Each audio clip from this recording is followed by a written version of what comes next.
Chained by the hunt.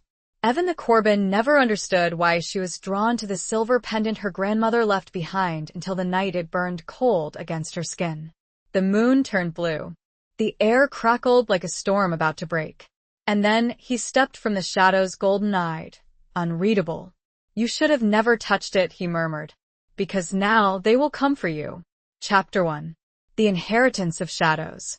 The scent of lavender and old paper clung to the air in the attic, a familiar comfort that always seemed to settle Evan the Corbin's restless spirit. Dust motes danced in the single shaft of afternoon sunlight slicing through the gloom, illuminating the forgotten treasures of generations past. She ran a hand over the worn velvet of a chaise lounge, a relic from her great-grandmother, imagining the women who had sat there before her, dreaming their own dreams, nursing their own heartaches. Evan, at 58, felt the weight of her own unspoken dreams pressing down on her. The quiet hum of her life in the small coastal town of Port Blossom, Maine, was a stark contrast to the vibrant symphony she'd once imagined for herself.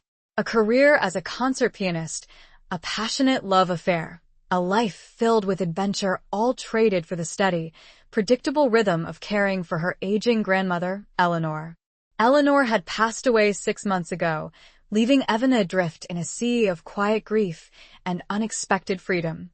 The freedom felt more like a burden, a vast, empty space where purpose used to be. She was selling the old Victorian house, Eleanor's ancestral home, a bittersweet task that felt like severing the last tangible link to her past.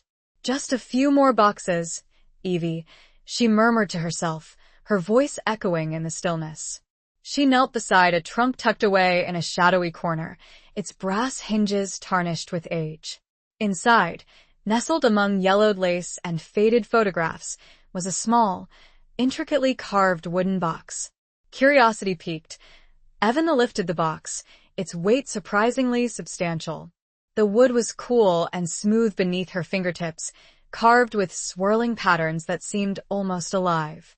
As she opened it, a faint, sweet scent, like night-blooming jasmine, wafted up, a scent she couldn't quite place, but felt strangely familiar. Inside, resting on a bed of crimson velvet, was a silver pendant. It was unlike anything Evan had ever seen. A crescent moon cradled a single, opalescent stone that shimmered with an inner light.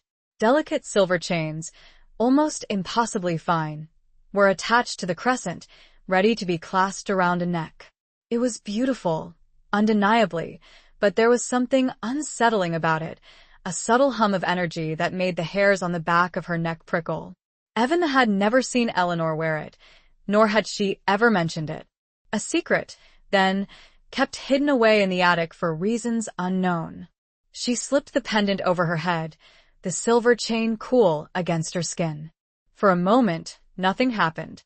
She admired it in a dusty, cracked mirror, the opalescent stone catching the fading light. Then, a wave of dizziness washed over her. The air in the attic grew thick, heavy, charged with an unseen energy. The scent of jasmine intensified, now tinged with something else, something wild, untamed. The silver of the pendant began to glow, not reflecting the light, but emitting it, a soft, ethereal luminescence. And then, the stone at its center pulsed with a cold fire, a sensation that burned not with heat, but with an icy intensity that made her gasp. Evan clutched at the pendant, trying to pull it off, but her fingers felt clumsy, uncoordinated. The room around her seemed to spin, the shadows deepening, stretching, reaching for her. The single window, moments ago showing the warm hues of a setting sun, now displayed a sky impossibly dark, dominated by a moon that had shifted, impossibly, from its familiar pale gold to a breathtaking, terrifying shade of blue. Panic clawed at her throat. She stumbled back, knocking against a stack of old books. They tumbled to the floor with a crash, the sound echoing unnaturally loud in the charged silence. The air crackled, like a storm about to break, a pressure building in her chest that made it hard to breathe. And then, he stepped from the shadows. He was tall, impossibly so, his silhouette framed against the unnatural blue moonlight streaming through the window. He moved with a grace that was both predatory and mesmerizing, his presence filling the small attic, making it feel even smaller, even more confining.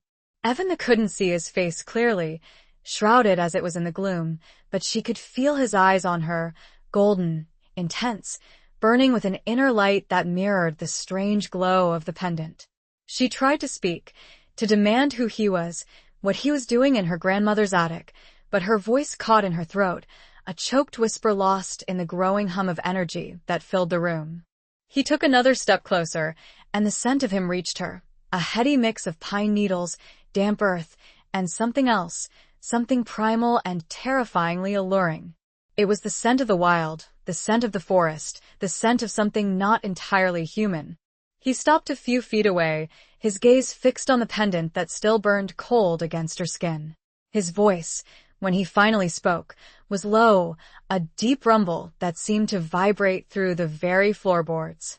"You should have never touched it," he murmured, his voice laced with a strange mixture of regret and something that sounded almost like warning.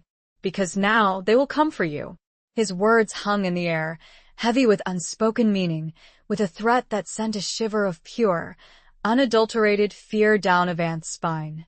She didn't know who they were, or what the pendant truly was, but she knew, with a certainty that chilled her to the bone, that her quiet, predictable life had just been shattered, irrevocably and completely.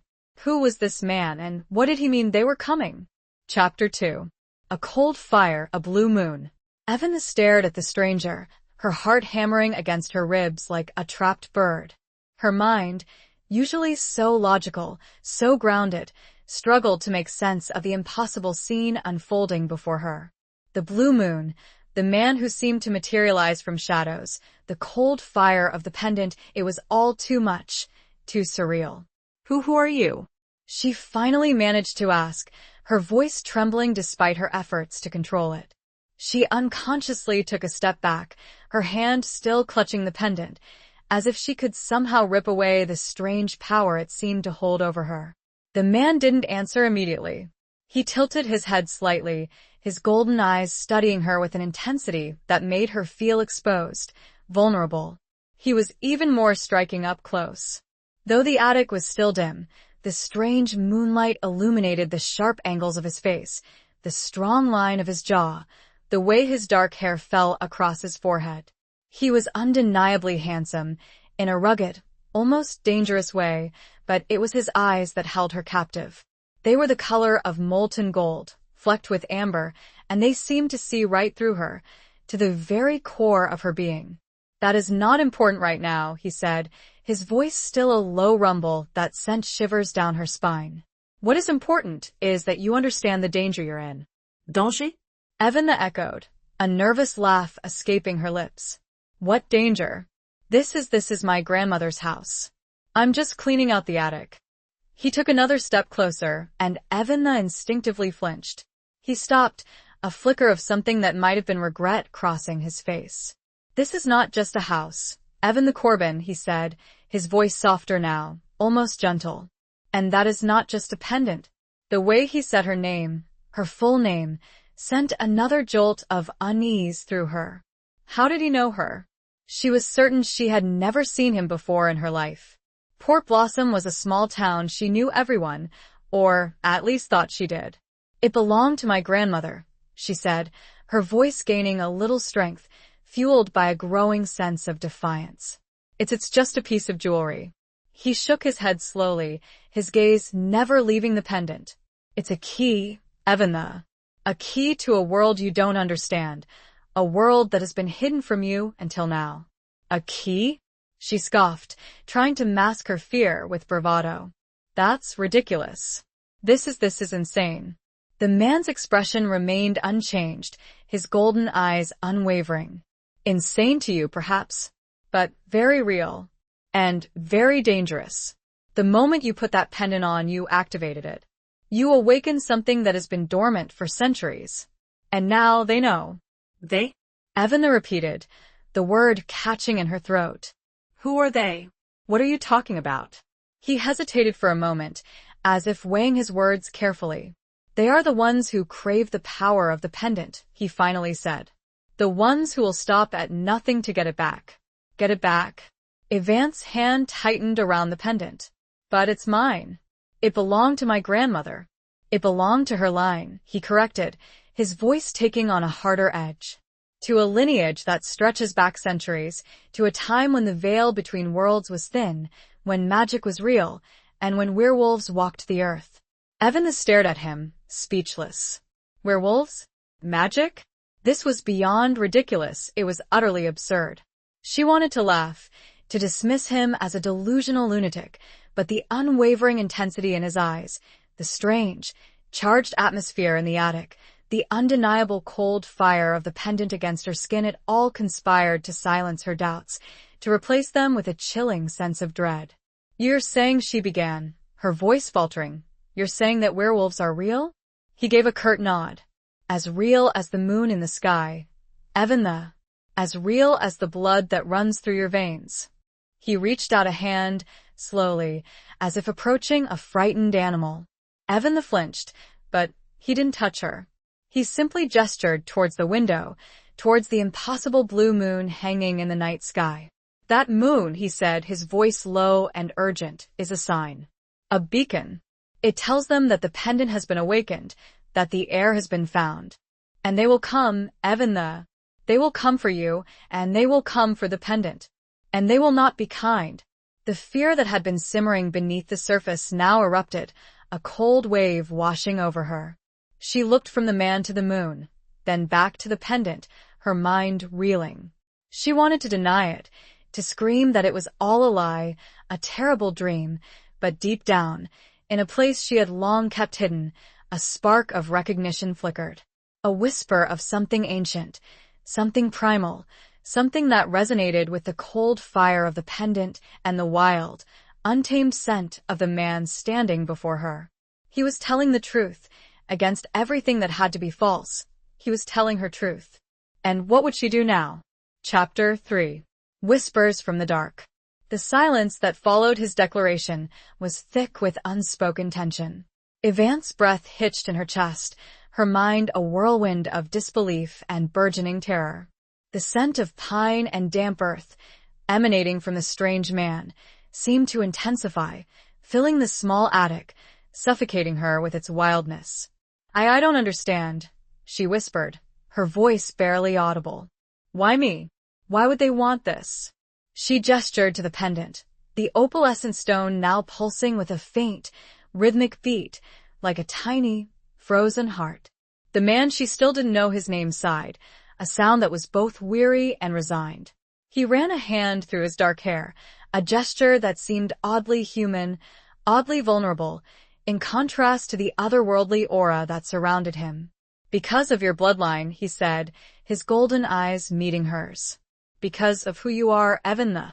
You are a descendant of the Moonweavers, an ancient line of women who were entrusted with protecting the balance between the human world and the other. Moonweavers? The word felt foreign on her tongue, yet strangely familiar, like a half-forgotten dream. I've never heard of them. They kept their secrets well, he replied. For their own protection and for yours. But the secrets have a way of finding their way back to the surface, especially when the time is right or wrong, depending on your perspective. He moved closer, not threateningly, but with a deliberate purpose that made Evance's heart pound even faster. He stopped just a few feet away, close enough for her to see the intricate details of his face, the faint lines around his eyes, the slight stubble on his jaw, the almost imperceptible scar that ran across his left eyebrow. He was beautiful, undeniably so, but it was a beauty that held a hint of danger, a hint of the wildness that seemed to emanate from his very being. The pendant, he said, his voice low and intense, is more than just a key. It's a conduit, a source of power. The Moonweavers used it to control the shifts, to keep the werewolves from succumbing completely to their animal nature, to maintain the balance. Evance's mind struggled to grasp the enormity of what he was saying. Control the shifts? Werewolves? It sounded like something out of a Gothic novel, not her quiet, ordinary life.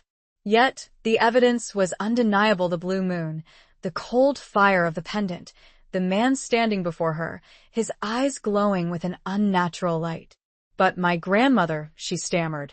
She never said anything. She was just a normal woman. A flicker of sadness crossed the man's face. She did what she had to do, he said softly. She protected you in the only way she knew how, by keeping the truth hidden. He reached out, his fingers brushing lightly against the chain of the pendant. Evan flinched at his touch, a jolt of electricity passing through her. It wasn't painful, but it was intense, unsettling. This pendant, he said, his voice barely a whisper, is bound to your bloodline. It can only be activated by a moonweaver. And now that you've awakened it, you've also awakened them. He looked past her, towards the window, his gaze fixed on the blue moon hanging in the sky. They can sense it, he said, his voice hardening. They can feel the power radiating from it. And they will come, Evan. They will come from the shadows, from the forests, from the places where the wild things roam. They will come for the pendant, and they will come for you. A wave of dizziness washed over Evan. She felt a desperate need to sit down, to ground herself, but her legs felt like lead, refusing to obey her commands.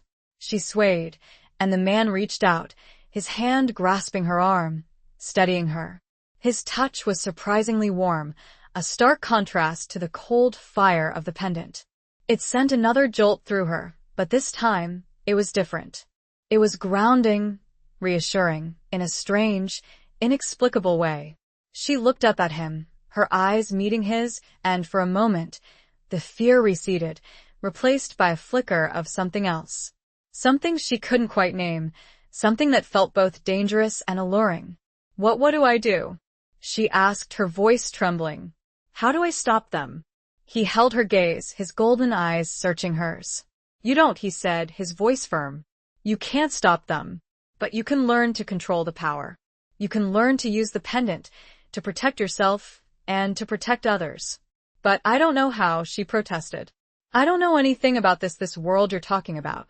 A faint smile touched his lips, a fleeting expression that softened his features, making him seem almost human. That's why I'm here, Evan, he said. To help you. To teach you. To protect you. He paused, his gaze dropping to her hand, still clutching the pendant. My name is Reese, he said, his voice low and resonant. And I am bound to protect the Moonweavers, just as my ancestors were before me. It is my duty, my curse. He paused again, a look of intense emotion flickering across his features. And perhaps my redemption, he finished, the words barely a whisper, as if spoken more to himself than to her. But what did that last part mean? What was his curse? What was his redemption? Chapter 4. The Scent of Pine and Storm. The name, Reese, settled into the charged air of the attic like a dropped stone into a still pond, sending ripples of something unfamiliar through Evan. It suited him, she thought, this strange, compelling man who spoke of werewolves and ancient lineages as if they were everyday occurrences. It was a name that held both strength and a hint of mystery, much like the man himself. Bound to protect? Evan repeated, her mind still struggling to catch up with the rapid-fire revelations. What does that even mean? Reese released her arm, the warmth of his touch lingering on her skin. He stepped back, creating a sliver of space between them, but the intensity of his gaze remained, holding her captive. It means, he said, his voice losing some of its softness, becoming more guarded, that my fate is intertwined with yours, Evan. 4 generations, my family has served the Moonweavers, protecting them from those who would seek to harm them, or to exploit their power. He paused, his golden eyes searching hers, as if gauging her reaction, her understanding. It's a complicated history, filled with oaths, sacrifices, and betrayals. Evan shivered, despite the lingering warmth from his touch. The air in the attic seemed to have grown colder, the shadows deeper, the scent of pine and storm from Reese intensifying, mixing with a now familiar, strangely comforting scent of old paper and lavender. So, you're like a bodyguard? She asked, trying to find a familiar framework, a label she could attach to this impossible situation. Reese gave a short, humorless laugh. That's one way to put it, he said. Though I assure you, the job description is far more demanding than simply standing guard. He began to pace, his movements fluid and graceful, like a predator circling its prey. Evan watched him, her gaze drawn to the way the muscles in his arms flexed beneath his worn leather jacket, the way the strange moonlight caught the sharp angles of his face. He was a creature of the wild, she realized, even in this confined space, even surrounded by the relics of her ordinary, human life. The Moonweavers were powerful, he continued, his voice echoing in the stillness. They possessed a unique ability to influence the werewolves, to soothe their rage, to control their transformations. But their power made them targets. There were always those who sought to control them, to use them for their own selfish purposes. He stopped pacing and turned to face her, his golden eyes burning with an intensity that made her breath catch in her throat. "My ancestors made a pact with the Moonweavers," he said. "A blood oath, sworn to protect them, to guide them, to serve them until the end of time." "And you inherited this oath?" Evan asked, her voice barely a whisper. Rhys nodded. "It is passed down through the generations," he said. "From father to son.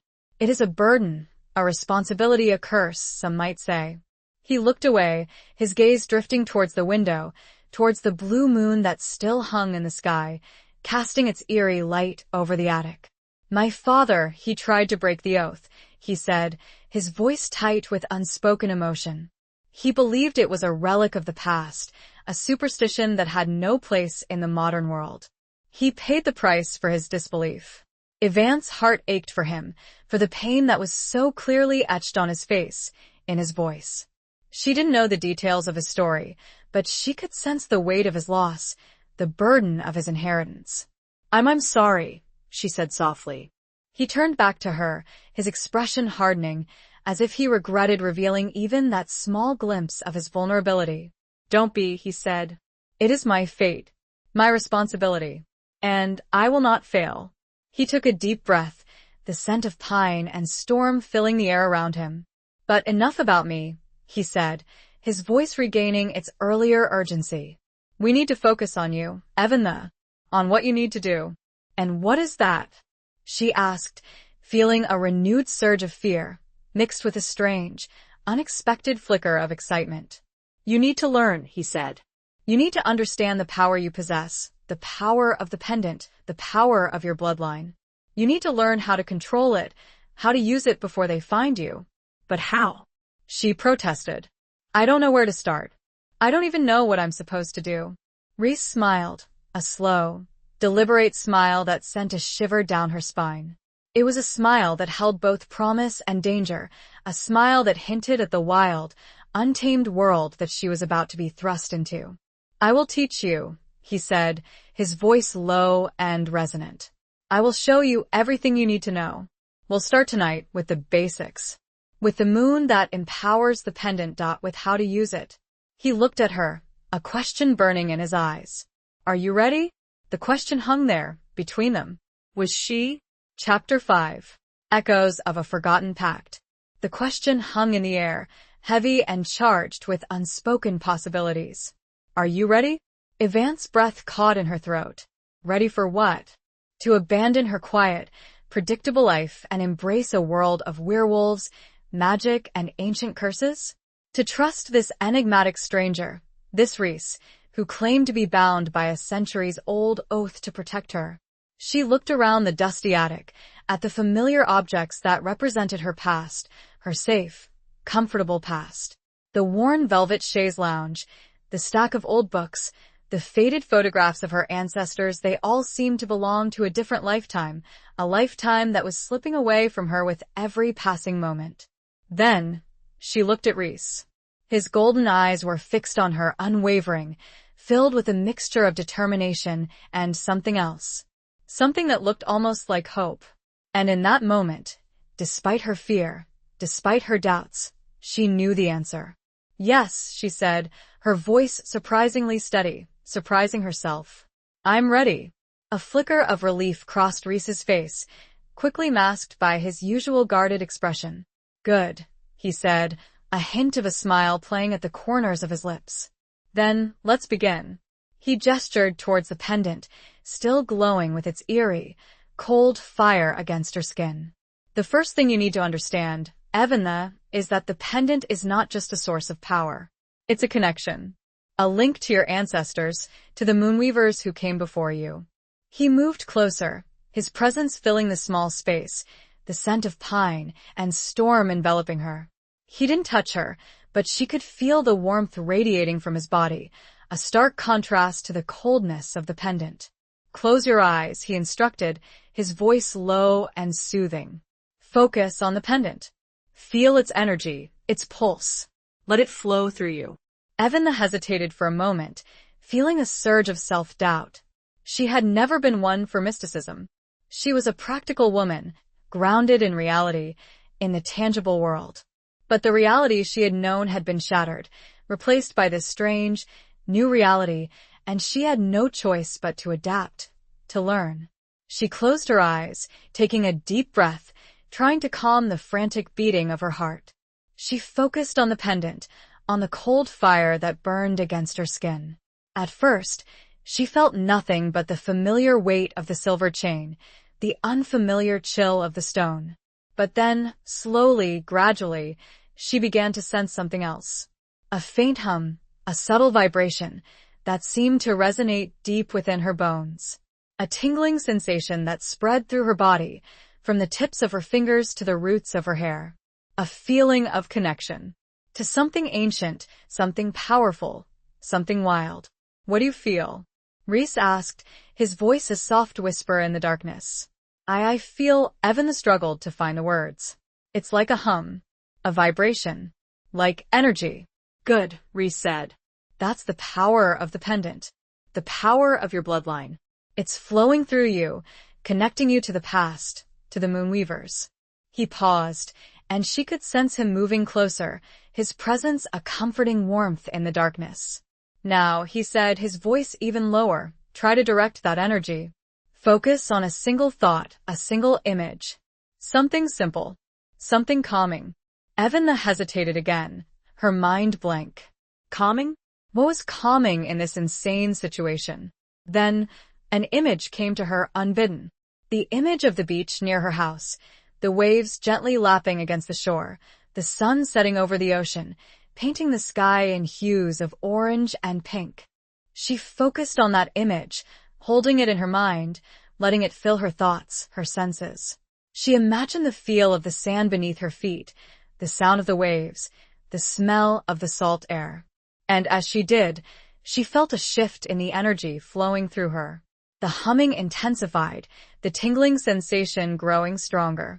The cold fire of the pendant seemed to burn brighter, casting a faint, ethereal glow around her. She opened her eyes and gasped. The attic was still dim, but the air around her seemed to shimmer, to vibrate with an unseen energy. The dust motes, once dancing randomly in the shaft of moonlight, were now swirling in a slow, deliberate pattern, as if caught in an invisible vortex. You see? Reese said, his voice filled with a quiet satisfaction. You have the power, Evan. You just need to learn how to control it. He stepped back, giving her space, allowing her to absorb the reality of what she had just done. Evan stared at her hands, at the pendant, at the swirling dust motes, her mind reeling. She had done that. She, Evan Corbin, the quiet, unassuming piano teacher, had somehow manipulated energy. But how? She asked, her voice filled with awe and a lingering trace of fear. How is this possible? Reese smiled, a genuine smile this time, a smile that reached his eyes, making them shine even brighter. It's in your blood, Evan, he said. It's your inheritance. The Moonweavers were powerful women, and their power lives on in you. He paused, his gaze becoming more serious. But power comes with a price, he said. And the price of this power is responsibility. You must learn to control it, to use it wisely, to protect yourself, and to protect others. He reached out and gently touched the pendant, his fingers brushing against her skin, sending another jolt of electricity through her. This pendant, he said, is a symbol of that responsibility. It's a reminder of the pact that was made centuries ago, the pact between the Moonweavers and my ancestors. He looked into her eyes, his gaze intense and unwavering. And now, he said, That pact is yours to uphold. The weight of centuries seemed to press down on her at that moment. This was more than magic and werewolves. It was an obligation, a duty, and the echoes of that long-ago promise whispered through the room. Chapter 6. The Wolf Within, the Woman Without. The weight of Reese's words settled upon Evanna like a physical burden. The pact. Her responsibility. It was a concept so far removed from her previous life that it felt almost unreal, yet the cold fire of the pendant against her skin, the strange, swirling energy in the attic, and the unwavering intensity of Reese's gaze were undeniable proof of its reality. But I'm just me, she said, her voice small, almost lost in the vastness of the implications. I'm not a warrior. I'm not a protector. I'm just a piano teacher. Reese's expression softened, a flicker of understanding crossing his features. He reached out and gently cupped her face in his hands, his thumbs brushing lightly against her cheekbones. His touch was surprisingly gentle, surprisingly comforting, and it sent a shiver of something unexpected, something other than fear, through her. You are more than you think you are, Evanna, he said, his voice low and resonant. You are a moonweaver. And that means you are strong, resilient, and capable of things you haven't even begun to imagine. He paused, his golden eyes searching hers. The power is within you, he said. It's always been there, waiting to be awakened. And now that it has been, you have a choice. You can embrace it, learn to control it, and use it for good. Or you can let it consume you, let it control you, and become a victim of your own fear. Evanna stared at him, her mind reeling. His words resonated with a truth she had long denied, a truth that had been buried deep within her, hidden beneath layers of self-doubt and quiet resignation. She had always felt different somehow, like there was a part of her that was missing, a part of her that she couldn't quite reach. Could this be it? This power, this connection to something ancient and wild? I don't know if I can, she whispered, her voice trembling. It's all so overwhelming. Reese's grip on her face tightened slightly, his thumbs tracing small circles on her cheeks.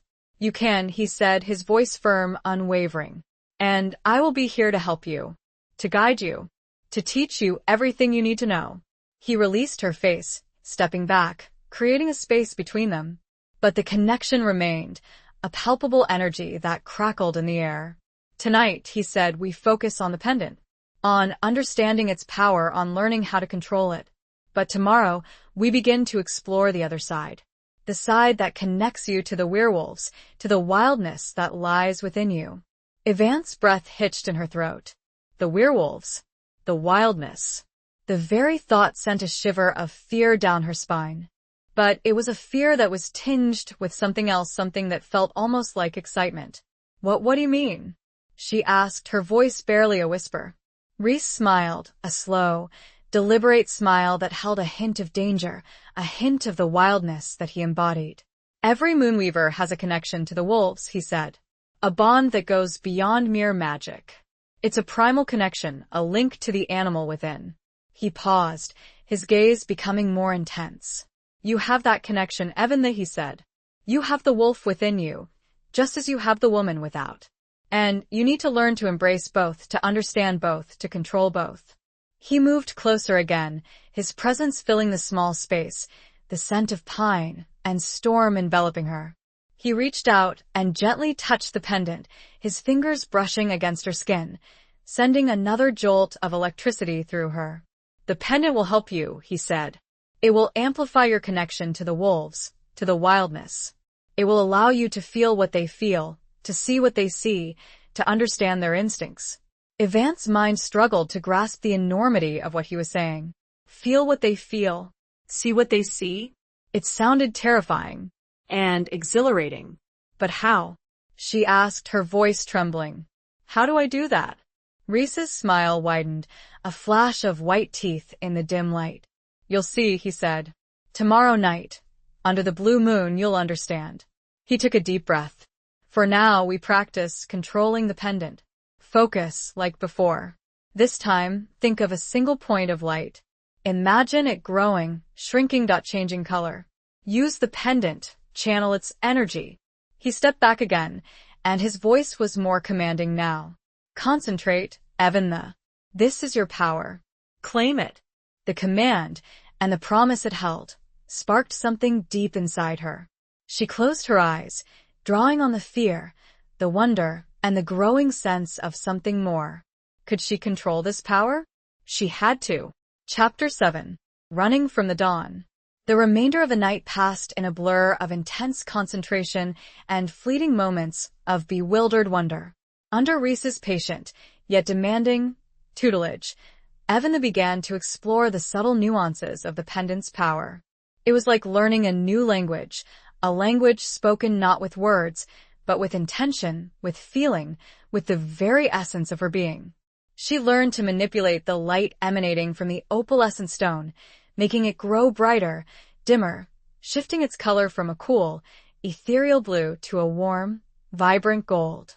She learned to project the energy outward, creating shimmering waves of light that danced across the dusty attic walls. She even managed, after several failed attempts, to levitate a small, wooden box, her grandmother's sewing kit, a few inches off the floor. Each small success, each fleeting moment of control, filled her with a sense of exhilaration, a sense of power she had never experienced before. But it was also exhausting, draining her energy, leaving her feeling both exhilarated and strangely vulnerable. Reese watched her, his golden eyes unwavering, offering occasional guidance, correcting her posture, adjusting her breathing, pushing her to reach deeper, to connect more fully with the power that flowed through her. He was a demanding teacher, but also a surprisingly patient one, his presence a constant source of both reassurance and challenge. As the first hints of dawn began to paint the sky a pale gray, filtering through the dusty attic window, replacing the eerie blue moonlight, Reese finally called a halt to their training. Enough for tonight, he said, his voice hoarse from hours of quiet instruction. You've done well, Evan. Better than I expected. Evan sagged against the worn velvet chaise lounge, her body aching, her mind buzzing with a mixture of exhaustion and elation. She looked at Reese, his silhouette outlined against the lightening sky, and felt a surge of gratitude, mixed with a lingering trace of fear. Thank you, she said, her voice raspy. For everything.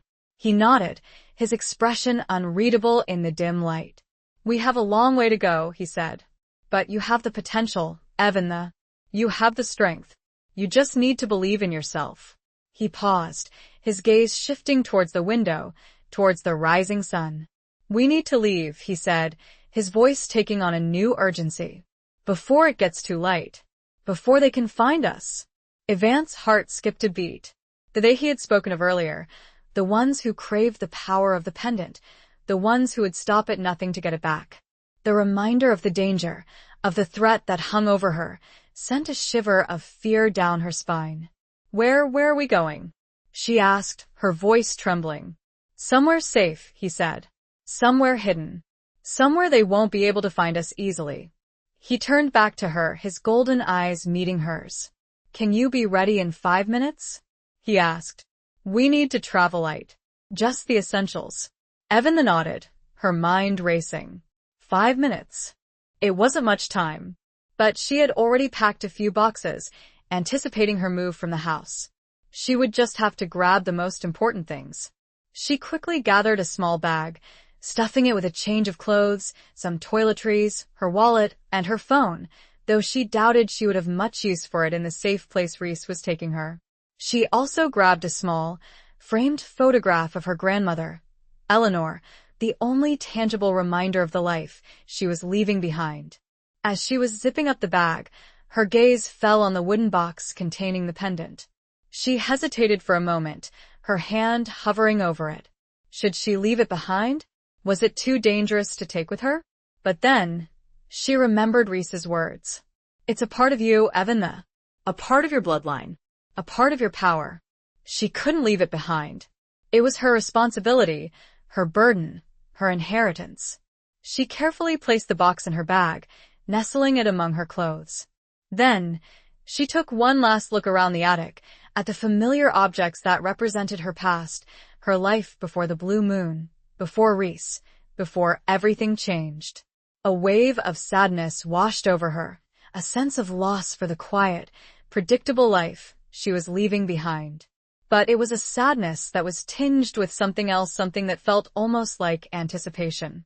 She turned and followed Reese out of the attic, down the creaking stairs, and out into the cool, pre-dawn air.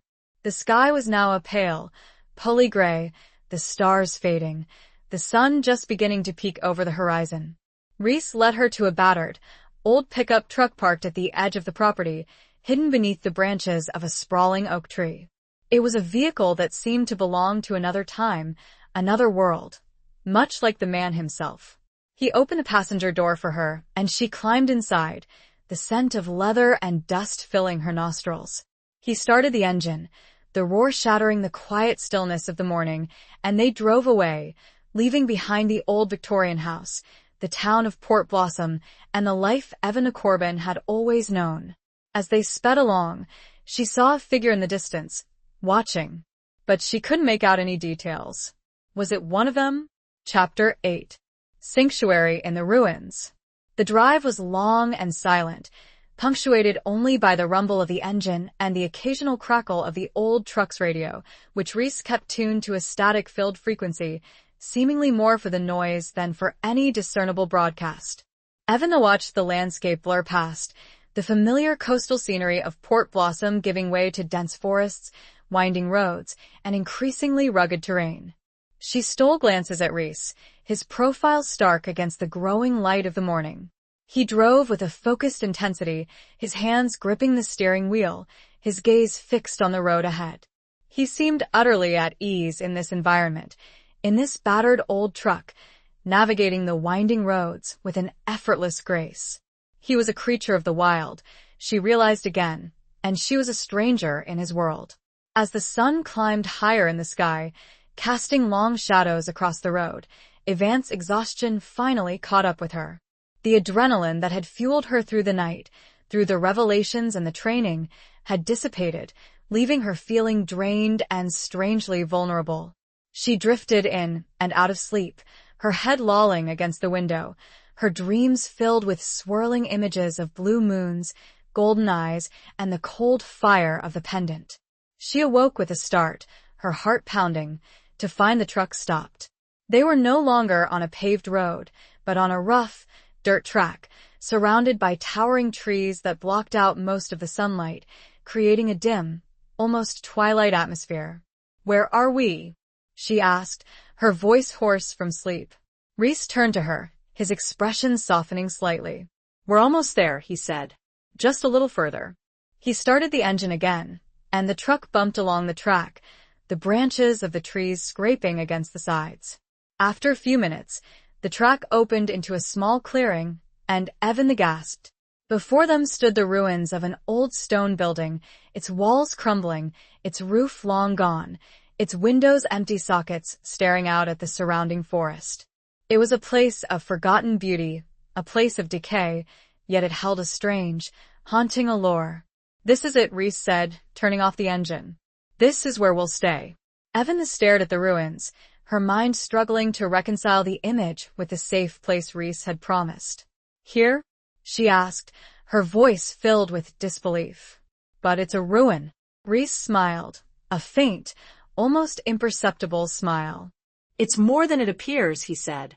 "It's protected. By magic, by history, by the wolves." He climbed out of the truck, and Evan followed, her legs stiff from the long drive. She walked towards the ruins, her gaze drawn to the intricate carvings that still adorned the remaining walls, the weathered stones that whispered of a forgotten past. What was this place?"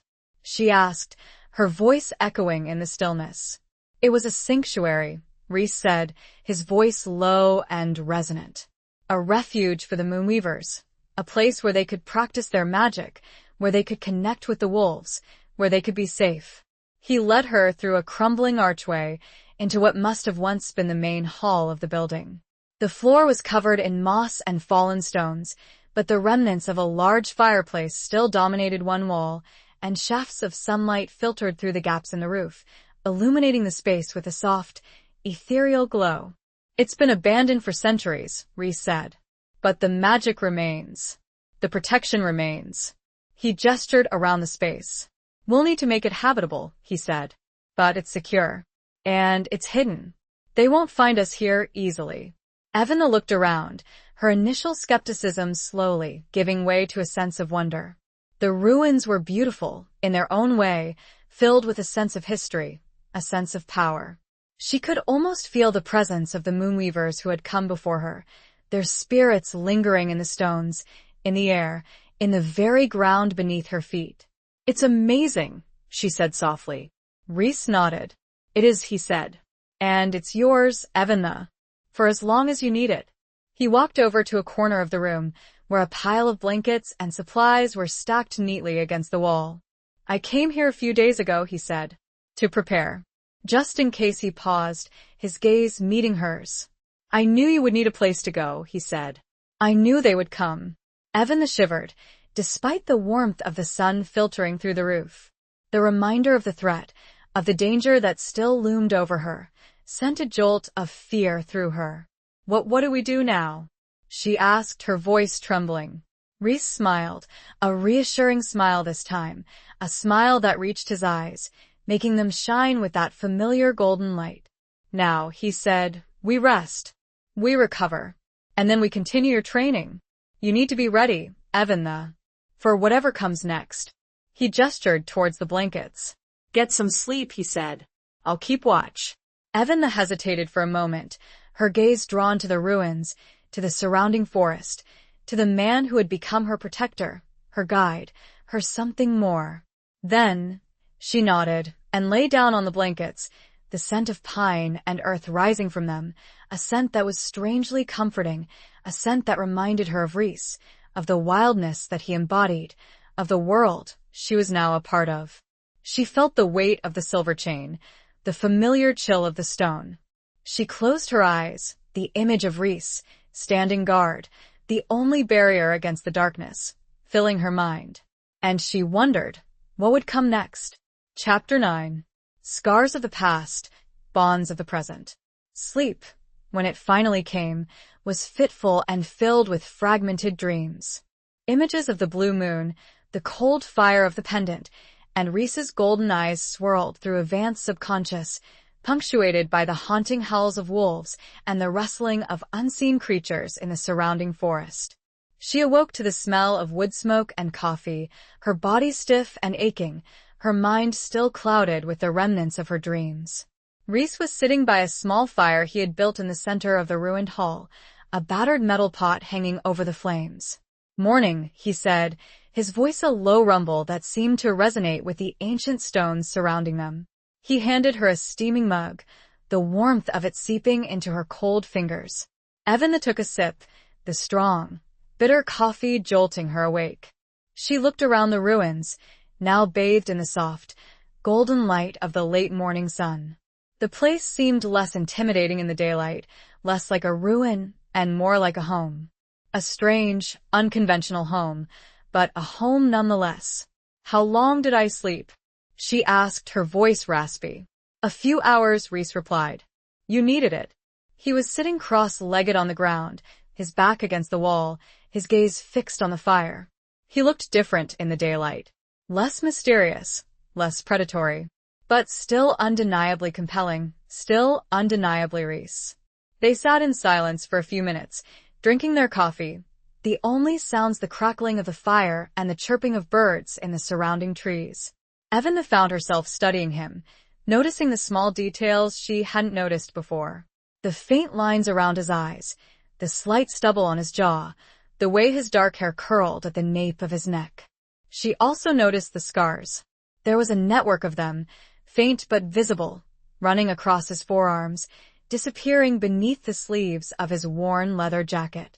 They were old scars, faded with time, but they told a story of pain, of struggle, of survival. The scars, she began, her voice hesitant, then stopped, unsure if she should ask. Rhys followed her gaze, his expression hardening slightly.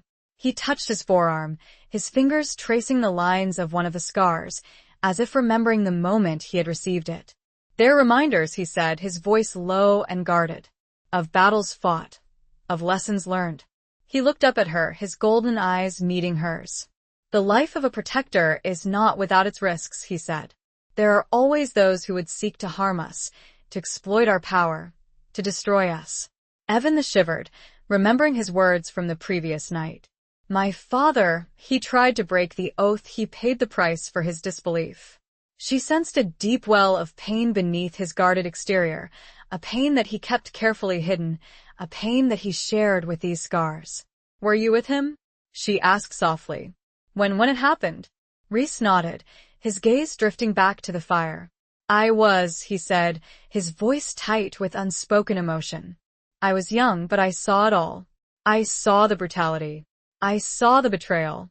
He paused, taking a deep breath, as if trying to control the emotions that threatened to overwhelm him.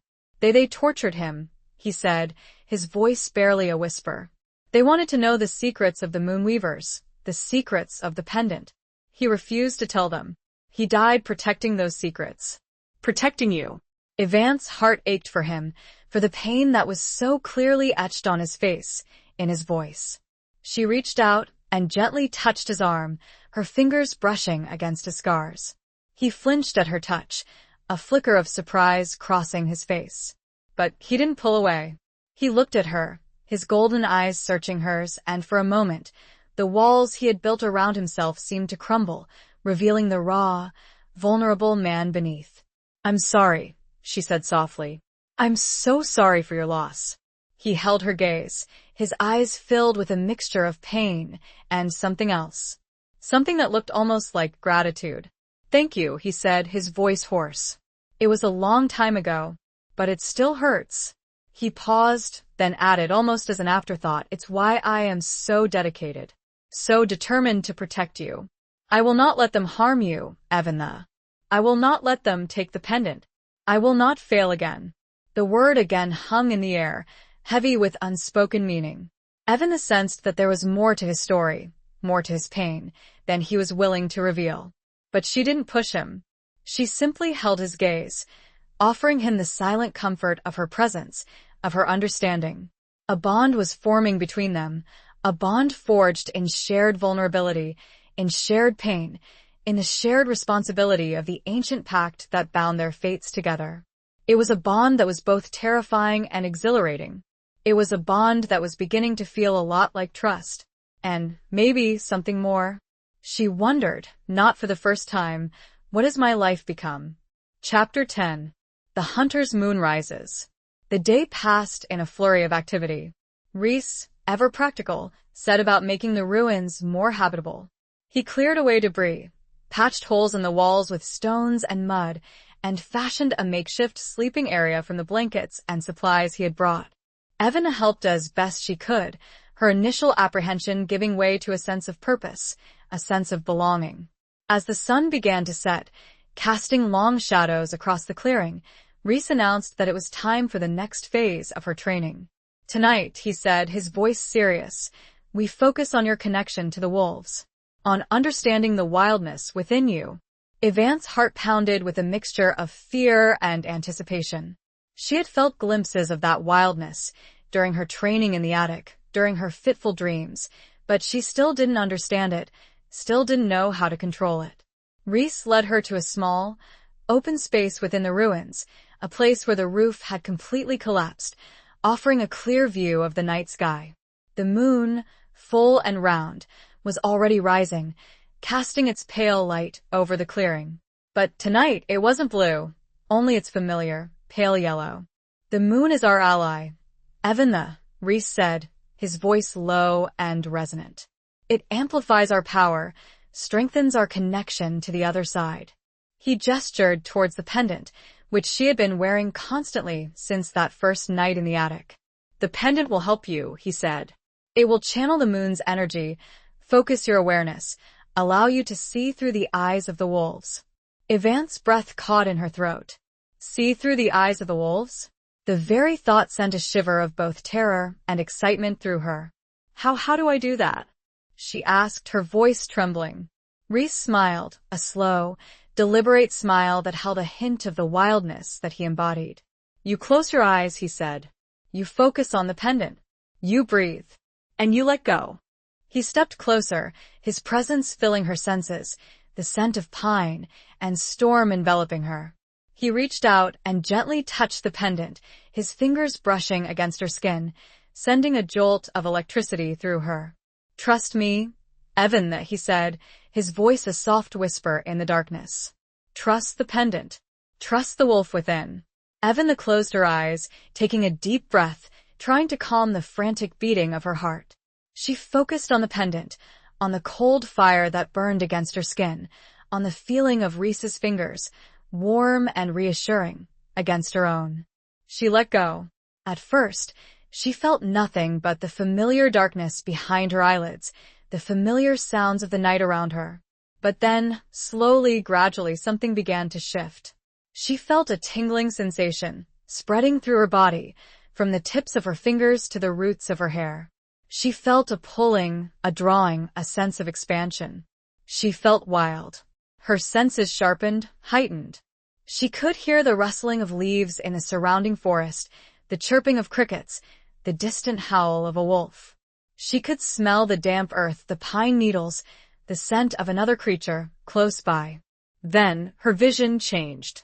She was no longer standing in the ruins, looking up at the moon.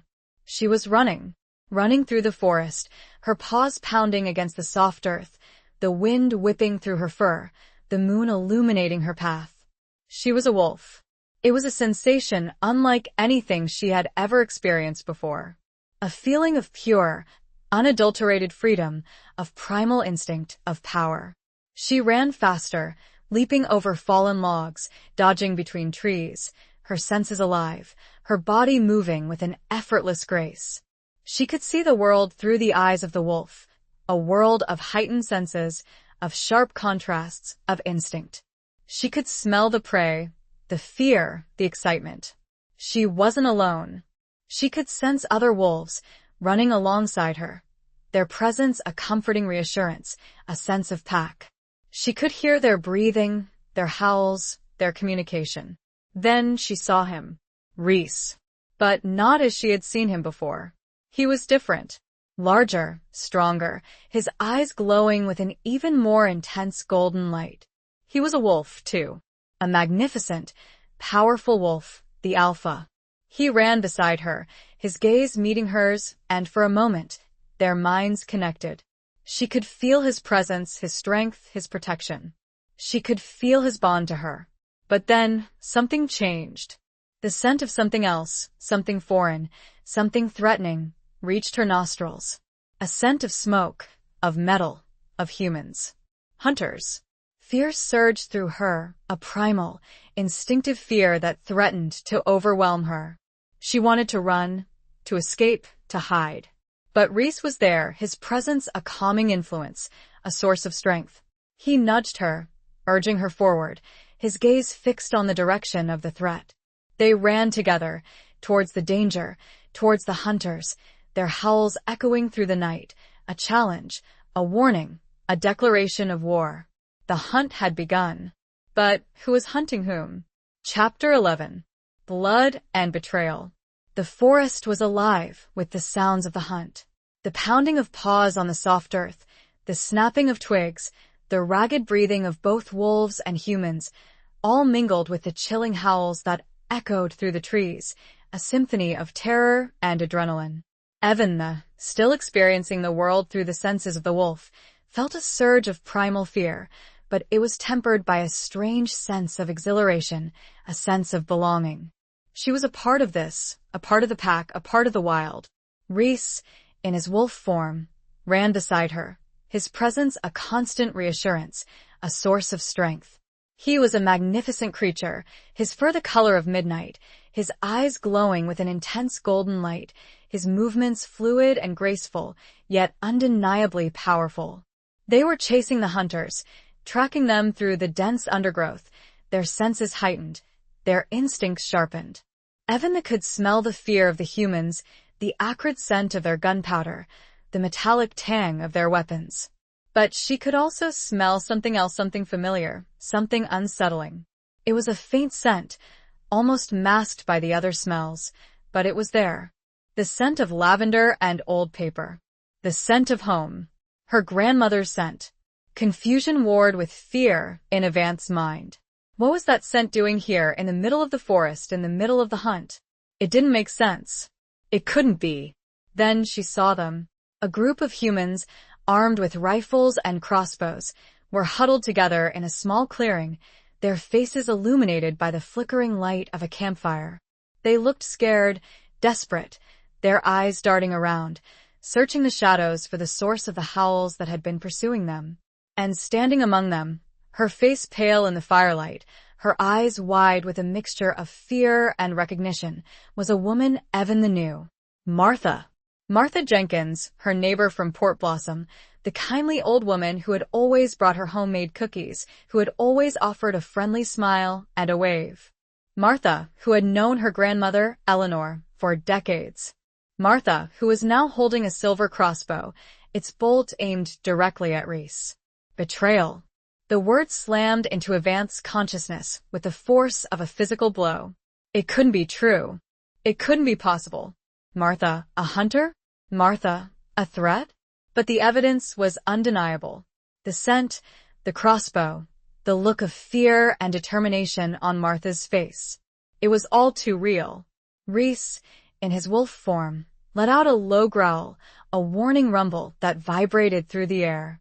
He tensed, ready to pounce, ready to defend himself, ready to protect Evan. Martha, no. Evan screamed, her voice a desperate plea, a mixture of human words and wolfish growls. But it was too late. Martha fired the crossbow. The silver bolt flew through the air, a streak of deadly light, aimed directly at Reese's heart. Evan watched in horror, her mind screaming, her body frozen, unable to move, unable to stop the inevitable. Reese saw it coming. He twisted, trying to avoid the bolt, but it was too fast, too close.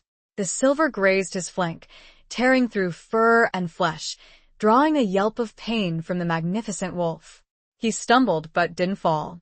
He turned, his golden eyes blazing with fury, and lunged at Martha, his teeth bared, his claws extended. Evan, still connected to Reese, felt his pain, his rage, his bloodlust. She wanted to stop him, to reason with him, to tell him that Martha was, but she couldn't. Chapter 12. The Price of Protection. The clearing erupted in chaos. The hunters scattered, screaming, their carefully laid plans dissolving into panicked flight. Reese, wounded but enraged, pursued Martha, his movements a blur of black fur and gleaming teeth. Evan, still trapped within the wolf's consciousness, felt a conflict tearing her apart. She understood Reese's rage, his primal instinct to protect himself, to protect her, but she couldn't bear the thought of him harming Martha, despite the woman's shocking betrayal. Reese, stop. She cried again, her voice a mix of human and wolf, a desperate plea that echoed through the trees, lost in the din of the struggle. He didn't seem to hear her. Or, if he did, he ignored her. He was driven by instinct, by the need to eliminate the threat, to avenge the pain that had been inflicted upon him. Martha stumbled, falling to her knees, her crossbow clattering to the ground. She looked up at Reese, her eyes wide with terror, her face pale in the firelight. Please, she whispered, her voice trembling. I didn't want to. Reese hesitated. For a moment, the bloodlust faded, replaced by a flicker of something else. Something that looked almost like confusion. He looked at Martha, at the fear in her eyes, at the trembling of her hands. He lowered his head, his fangs inches from her throat. Evan held her breath, her heart pounding, her mind screaming. She didn't know what to do, what to say. She was torn between her loyalty to Reese, her connection to the wolf, and her compassion for Martha, the woman she had once considered a friend. Then something unexpected happened. Another wolf appeared, leaping from the shadows, interposing itself between Reese and Martha. It was a smaller wolf, its fur a silvery gray, its eyes a piercing blue. It was Evan. Or, rather, it was the wolf within Evan, the part of her that had been awakened by the pendant, by the moon, by Reese. It had taken control, acting on instinct, driven by a need to protect, not Reese, but Martha. Rhys snarled, surprised by the sudden intervention. He looked at the gray wolf, at the blue eyes that met his own, and he saw Evan. He understood. He backed away, slowly, reluctantly, his rage subsiding, replaced by a grudging respect. He had taught her well, perhaps too well. The gray wolf Evan nudged Martha, urging her to get up, to run, to escape. Martha, still trembling, scrambled to her feet and fled into the darkness, disappearing among the trees. Evan watched her go, her heart aching with a mixture of relief and sadness. She had saved Martha's life, but she had also lost a friend, a connection to her past, a piece of her humanity. Rhys, still in his wolf form, approached her, his golden eyes filled with a mixture of pride and concern. He nudged her gently, a silent acknowledgement of her actions, a silent offering of comfort. Then he shifted. The transformation was swift, seamless, a ripple of muscle and bone, a blurring of fur and flesh. And then, he was standing before her, naked, human, his body bearing the mark of the silver bolt, a long, bloody gash across his flank. Evan, too, shifted back, the transition disorienting, leaving her feeling weak and vulnerable. She stumbled, and Rhys caught her, his arms wrapping around her, holding her close. "Are you all right?" he asked, his voice hoarse, his breath warm against her ear. Evan nodded, her head pressed against his chest, her body trembling. She could feel the warmth of his skin, the steady beat of his heart, the pain that radiated from his wound. "Martha," she whispered, her voice choked with emotion. "Why?" Rhys sighed, his grip tightening around her. "I don't know," he said. "But we'll find out. I promise you. Evan, we'll find out." He pulled back, his golden eyes searching hers. "We need to tend to my wound," he said. "And then we need to talk." He looked down at the gash and then back up at her. "Silver is poisonous to us. It will take time to heal." It was more than just physical, though, that much she understood. There was a price to protecting, and it was steep. The night had shown her that. Chapter 13. A glimmer of hope, a shadow of doubt. They returned to the ruins, the silence between them heavy with unspoken questions, with the lingering echoes of betrayal and violence. Rhys, despite his wound, moved with his usual grace, but Evan could see the pain etched on his face, the slight limp in his gait. He built up the fire, the flames casting flickering shadows on the ancient stone walls, illuminating the space with a warm, yet uneasy, glow. He then retrieved a small, leather pouch from his belongings, its contents rattling with the sounds of herbs and dried leaves. "Sit," he instructed, his voice gentle, but firm.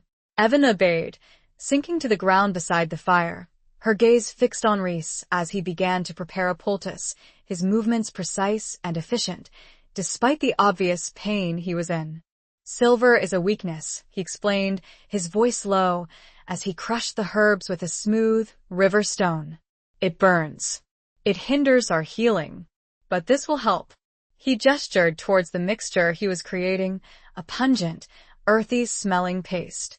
He then stripped off the remnants of his torn shirt, revealing the full extent of the wound. It was a nasty gash, long and deep, the edges inflamed and raw. Evan winced, her stomach clenching with a mixture of sympathy and guilt. She had caused this, indirectly, by her connection to Martha, by her naivete.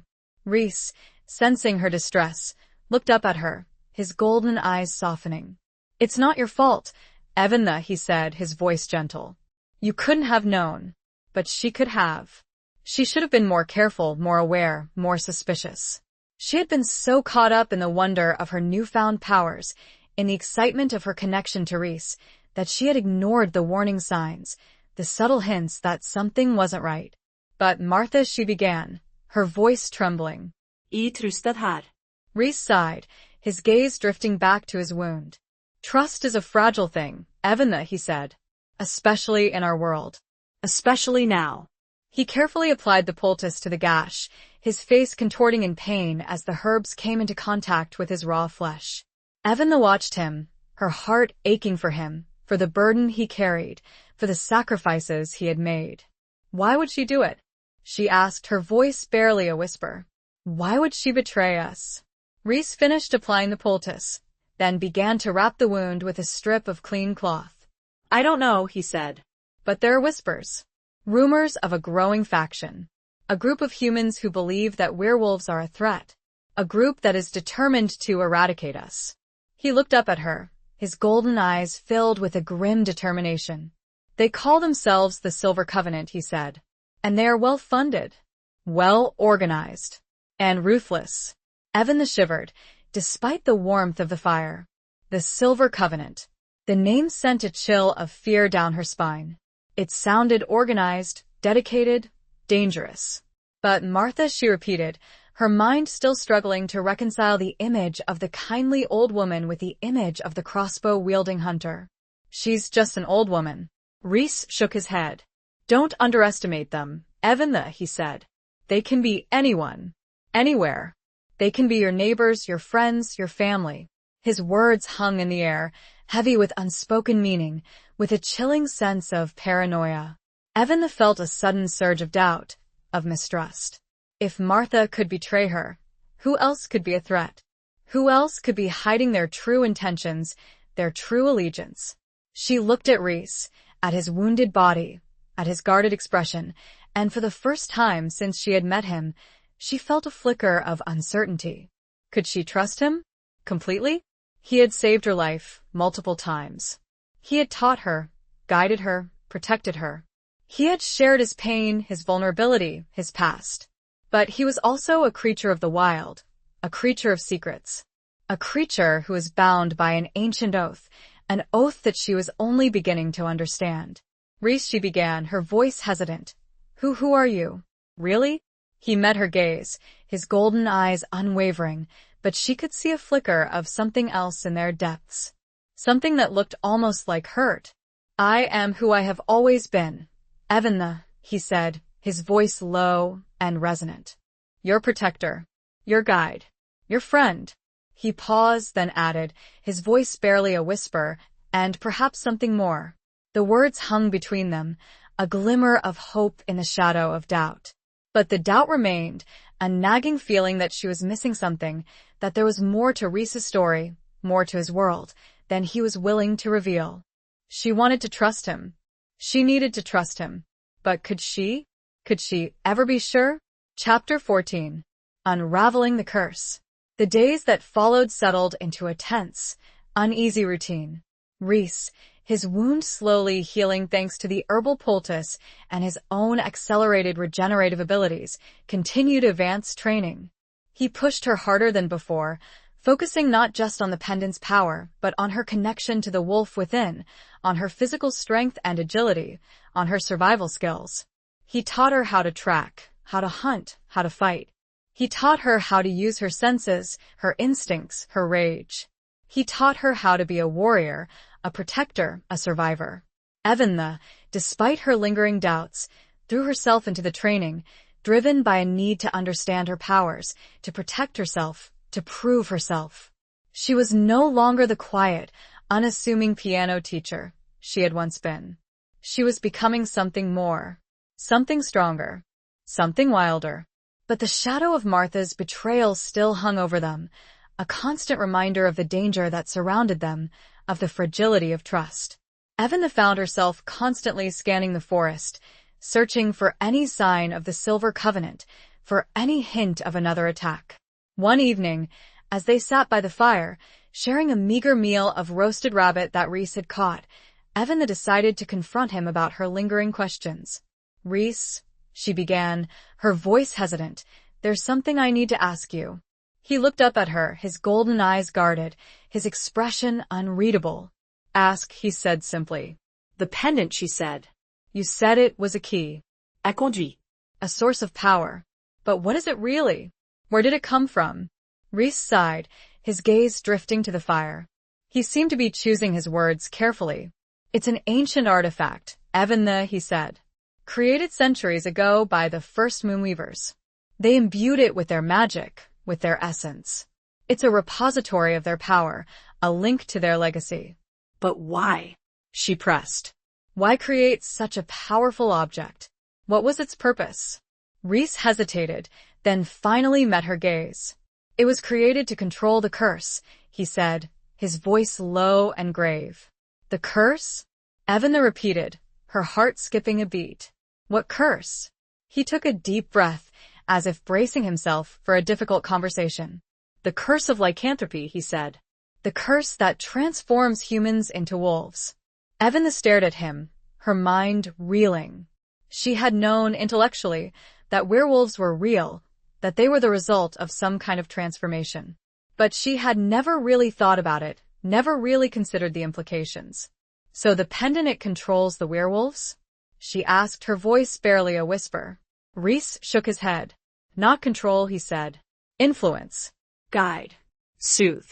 The Moonweavers used the pendant to help the werewolves manage their transformations, to maintain their humanity, to prevent them from succumbing completely to their animal instincts. But why? Evan asked again. Why would they do that? Reese looked at her, his golden eyes filled with a mixture of sadness and understanding. Because they were connected, he said. Bound together. By fate, by magic, by love. He paused, then added, his voice barely a whisper, the first Moonweaver she fell in love with a werewolf. A powerful alpha. And she created the pendant to help him, to protect him, to save him from his own curse.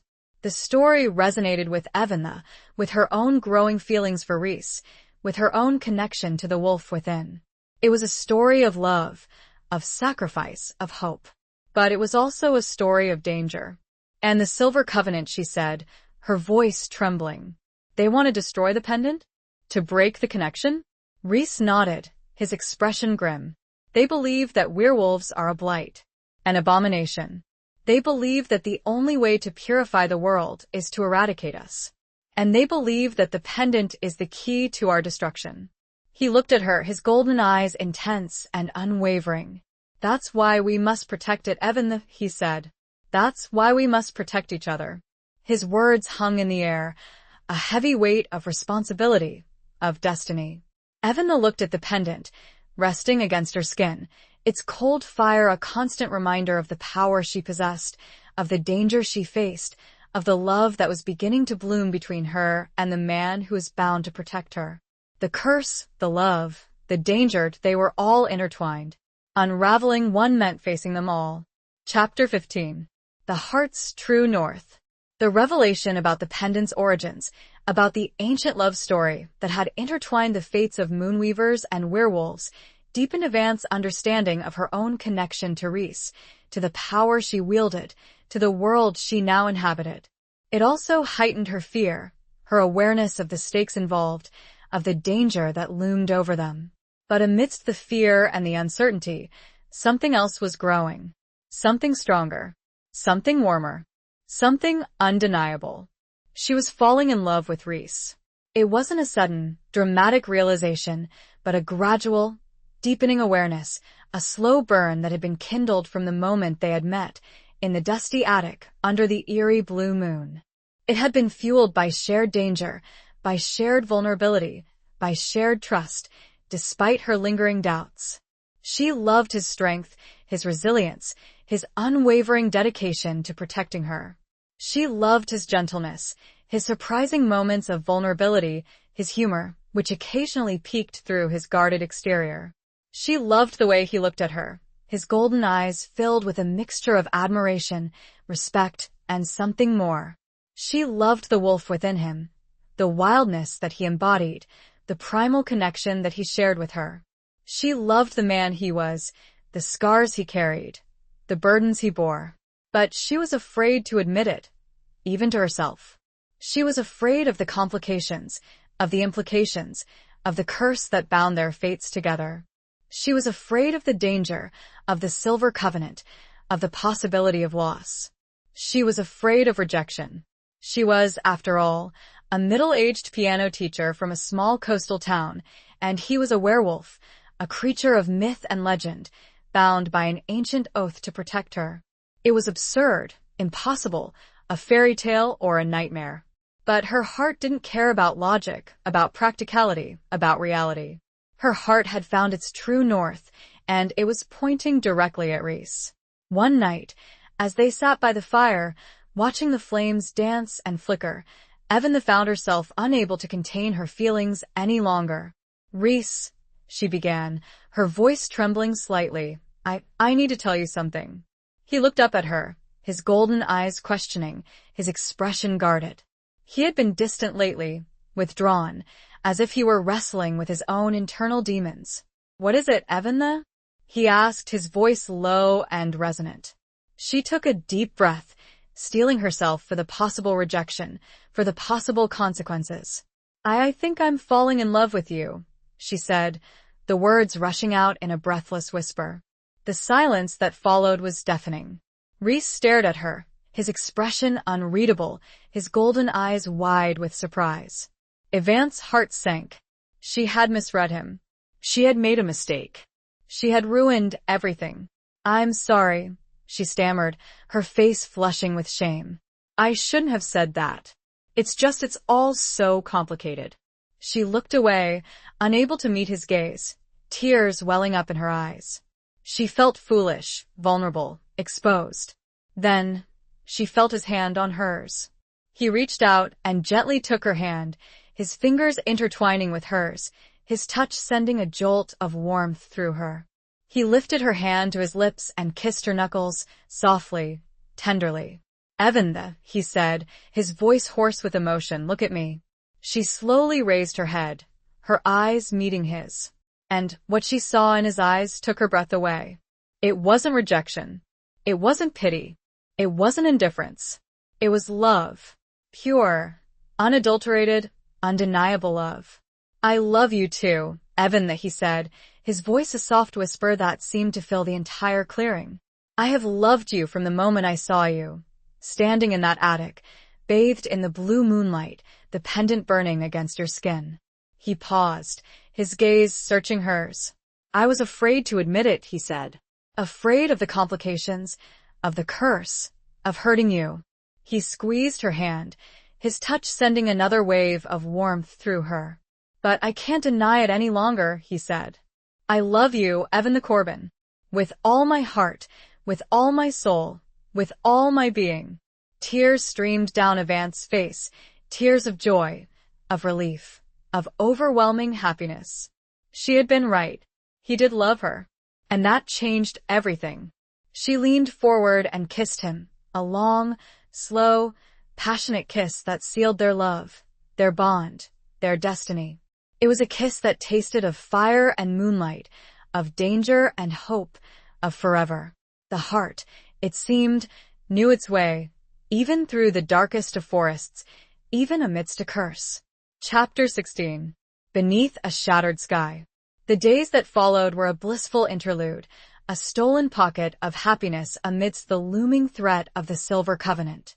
Evan and Reese, their love now openly declared, found solace and strength in each other's arms. They explored the ruins, shared stories, laughed and loved, creating a world of their own within the ancient stone walls. But the reality of their situation was never far away. Reese continued to train Evan, honing her skills, preparing her for the inevitable confrontation. He also spent hours poring over old texts, ancient scrolls he had retrieved from a hidden chamber within the ruins, searching for any information that might help them understand the Silver Covenant, their motives, their weaknesses. One afternoon, as they were practicing combat techniques in the clearing, a sudden storm rolled in, the sky turning a dark, ominous gray, the wind whipping through the trees, the air charged with electricity. It was a storm unlike any Evan had ever seen. The clouds swirled and churned, lightning flashed, thunder roared, and the rain came down in torrents, drenching them to the bone. But it wasn't just a natural storm. Evan could feel it in the air, in the pendant, in her very bones.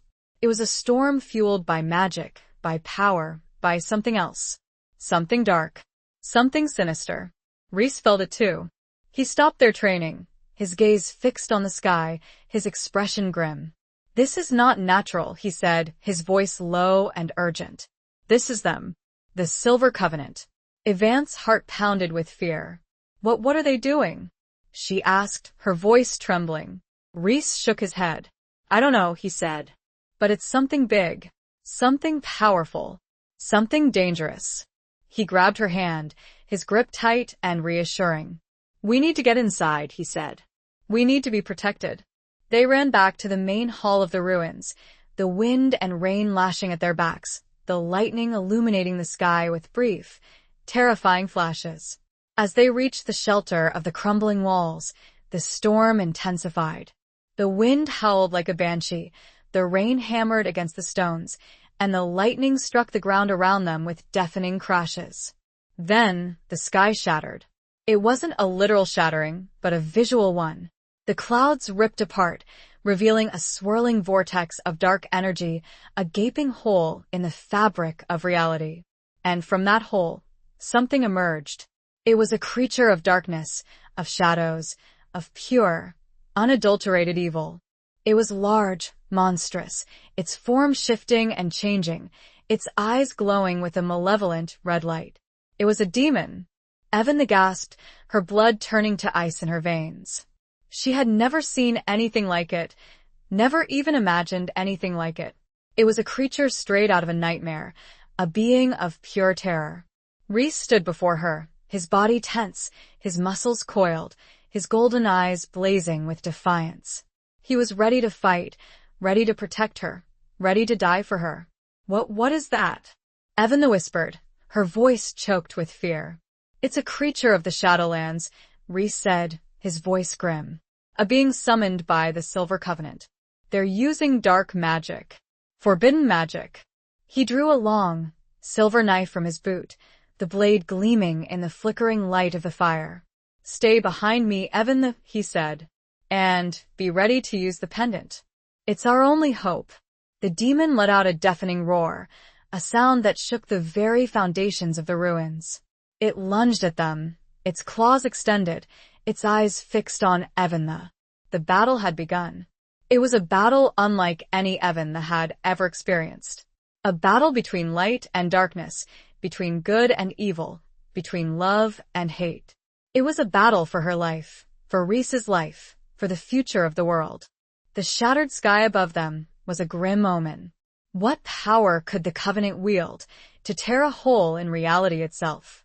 Chapter 17. The taste of freedom, the sting of loss. The fight was brutal, terrifying, and unlike anything Evan had ever imagined. Rhys, armed with his silver knife and his innate wolfish strength, fought with a ferocity born of desperation and love. He moved with a speed and agility that defied human limitations, dodging the demon's claws, parrying its attacks, his every strike aimed to protect Evan. Evan, in turn, used the pendant, channeling its power, focusing her will, projecting waves of energy at the monstrous creature.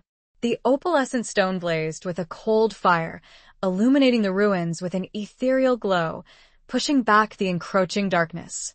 But the demon was powerful, seemingly impervious to their attacks. Its shadowy form shifted and reformed, its claws ripped through stone and flesh alike, its malevolent red eyes burning with an unholy light. Rhys was wounded multiple times, his body covered in cuts and bruises, his strength failing. But he refused to give up, refused to yield, his determination fueled by his love for Evan, by his commitment to protecting her. Evan, too, was exhausted, her energy depleted, her body aching.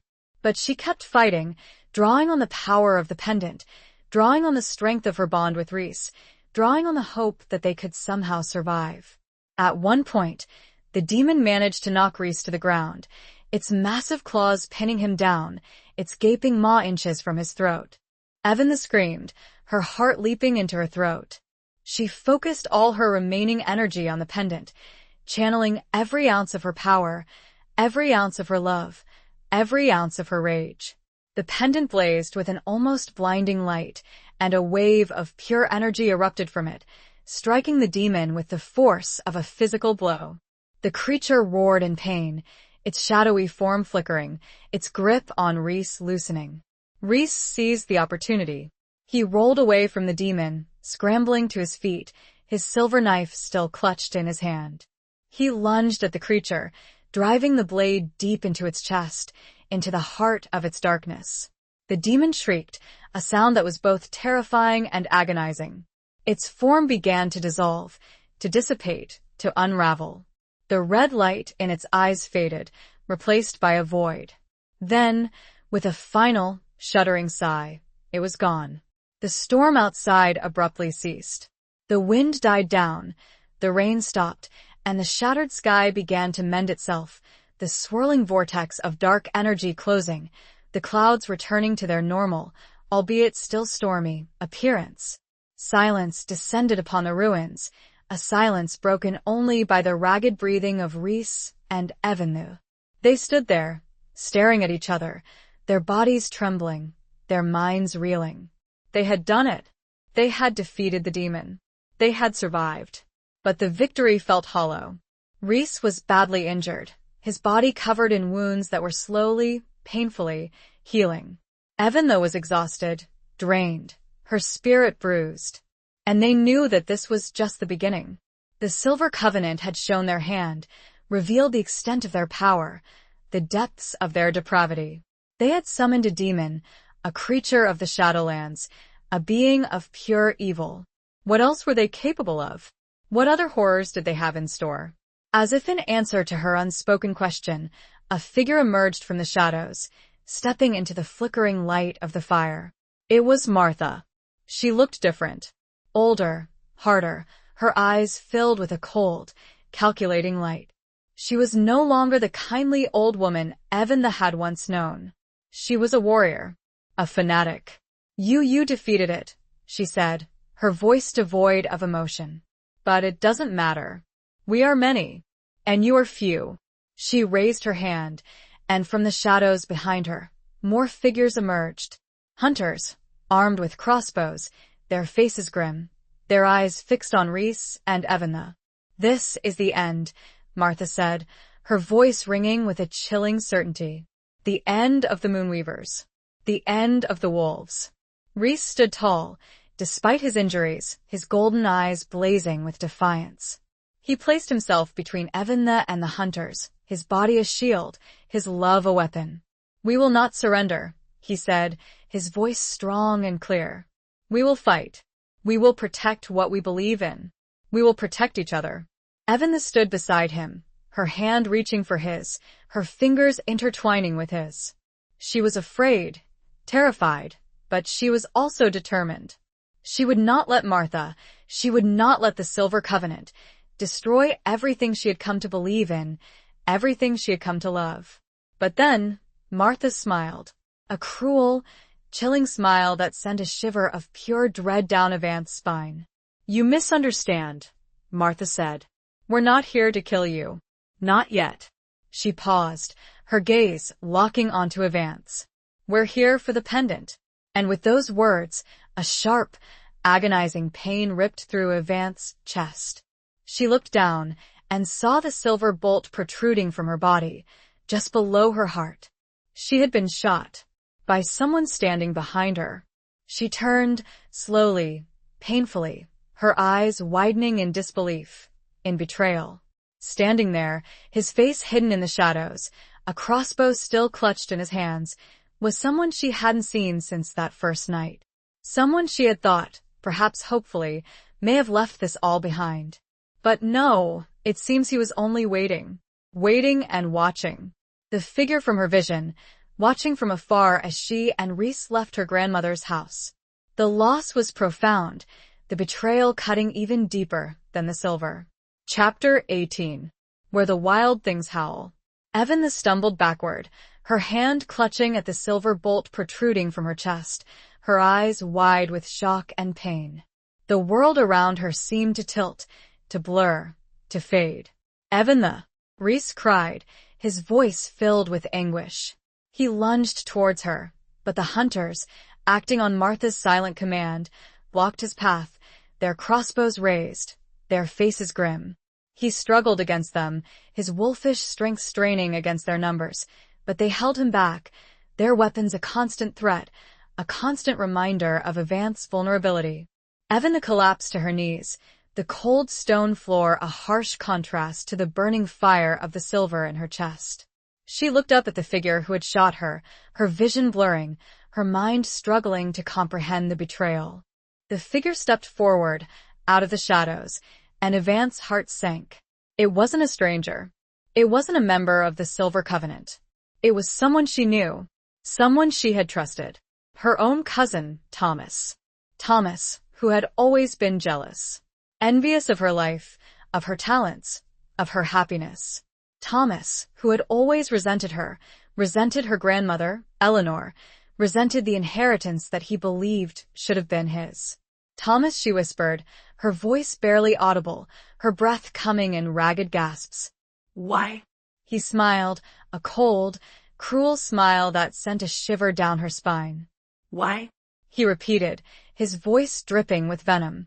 Because you took everything from me, Evan, everything that was rightfully mine.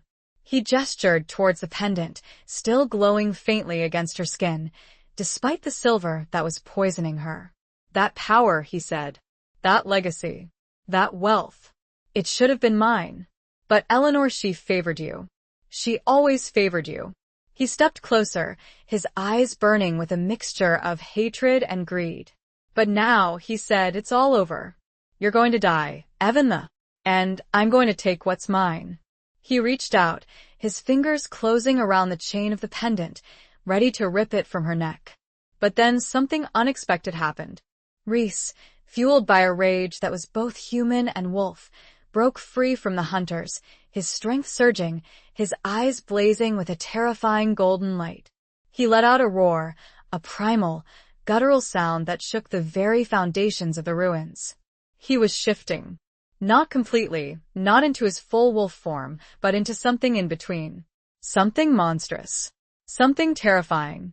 His muscles bulged, his bones cracked, his teeth elongated into fangs, his fingernails sharpened into claws. His eyes glowed with an almost blinding light, and his voice, when he spoke, was a mixture of human and wolf, a terrifying growl that sent shivers down the spines of even the hardened hunters. You will not touch her, he roared, his voice echoing through the ruins. He lunged at Thomas, his claws extended, his fangs bared, his rage unstoppable. Thomas screamed, his eyes wide with terror. He tried to raise his crossbow, to defend himself, but it was too late. Rhys was upon him, his claws ripping through flesh and bone, his fangs sinking into Evan that closed her eyes, unable to watch the carnage, unable to bear the sight of the man she loved, the man she had trusted, becoming a monster. She heard the sounds of the struggle, the screams of Thomas, the growls of Rhys, the silence that followed. Then, she felt a hand on her shoulder, a gentle touch that sent a jolt of warmth through her cold, numb body. She opened her eyes and saw Rhys standing above her, his human form restored, but his eyes still glowing with a faint golden light, his body trembling with the aftershocks of his rage. He was covered in blood, Thomas's blood, but he didn't seem to notice. He was focused on her, his gaze filled with a mixture of anguish, relief, and love. Evan, he whispered, his voice hoarse. Are you? He didn't finish the sentence. He didn't need to. He could see the silver bolt protruding from her chest, the blood staining her clothes, the fading light in her eyes. He knelt beside her, his hands hovering over her wound, unsure what to do, how to help. It hurts, she whispered, her voice weak, her breath coming in ragged gasps. Rhys's eyes filled with tears, tears of pain, of grief, of helplessness. He had failed. He had promised to protect her, and he had failed. I am sorry, he whispered, his voice choked with emotion. I couldn't. Evan reached out, her hand trembling, and touched his face, her fingers tracing the lines of his scars, the contours of his cheekbones. It's not your fault, she whispered. You saved me, she smiled, a weak, fading smile, but a smile filled with love. I love you, she whispered, her voice barely audible. And then, her hand fell limp, her eyes closed, and her breath stopped. Rhys stared at her, his body frozen, his mind numb, his heart shattered. She was gone. Evan, the woman he loved, the woman he had sworn to protect, the woman who had shown him the meaning of hope, was gone. The ruins were silent, except for the sobs of the man, kneeling beside the body of the woman he had loved and lost. The wild things howled, somewhere, in the darkness, but their cries were drowned out by the silence of his broken heart. Chapter 19. A Love Forged in Moonlight. Rhys remained there, kneeling beside Evanth's lifeless body, for what felt like an eternity. Time lost all meaning, the world outside the ruins fading into a distant, irrelevant blur. Only the cold stone beneath his knees, the weight of Evanth's still form in his arms, and the crushing weight of his grief were real. He wept, unashamed, his tears falling onto Evanth's pale face, mingling with the blood that stained her clothes. He cried out, his voice raw with anguish, his howls echoing through the silent ruins, a lament for a love lost, a life taken, a future stolen. He cursed himself, cursed his weakness, cursed his failure. He had promised to protect her, and he had failed. He had loved her, and he had lost her. He had found hope, and it had been extinguished. But as the initial wave of grief began to subside, replaced by a cold, numb emptiness, something else began to stir within him. Something deeper, something stronger, something wild. It was the wolf, not the monstrous, rage-fueled creature that had emerged to avenge Evanth's attack, but the essence of the wolf, the primal instinct, the connection to the wild, to the other side. He felt it rising within him, a surge of power, a surge of awareness. He felt it connecting him to Eventha, to the pendant, to the moon. He looked down at Eventha, at her peaceful face, at the silver bolt still protruding from her chest, at the pendant, now dim, its cold fire extinguished. But was it? He focused on the pendant, on the faint glimmer of light that still emanated from it, on the connection he felt to it, to Eventha, to the Moonweavers. He closed his eyes, taking a deep breath, letting the wolf within him guide him, lead him, show him the way. He felt it then, a faint pulse, a subtle vibration, a whisper. It was Eventha. Not her physical form, not her body, but her essence, her spirit, her soul. She was still there, trapped, bound, but present. The pendant. It was the key. It was the conduit. It was the link. It had been created to control the curse, to soothe the werewolves, to connect them to the Moonweavers. But it had also been created to protect, to preserve, to transcend. The silver bolt had killed Evanth's body, but it hadn't destroyed her soul. It had, instead, triggered a transformation, a shift, a passage. She was becoming something more, something beyond, something connected to the pendant, to the moon, to the wild. She was becoming a Moonweaver. Not in the traditional sense, not in the way her ancestors had been, but in a new way, a deeper way, a more powerful way. Rhys understood then. He understood the true purpose of the pendant, the true meaning of the curse, the true destiny of the Moonweavers. It wasn't about control. It wasn't about power. It wasn't about protection. It was about love. It was about the bond between human and wolf, between life and death, between this world and the next. It was about transcendence. He opened his eyes, his gaze fixed on the pendant, his heart filled with a renewed sense of hope. He knew what he had to do. He gently removed the silver bolt from Evanth's chest, the metal still burning cold against his skin. He then took the pendant, the chain still warm from Evanth's touch, and held it in his hands.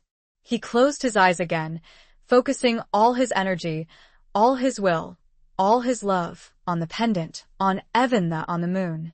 He spoke, his voice low and resonant, his words a mixture of human and wolf, a prayer, a plea, a promise.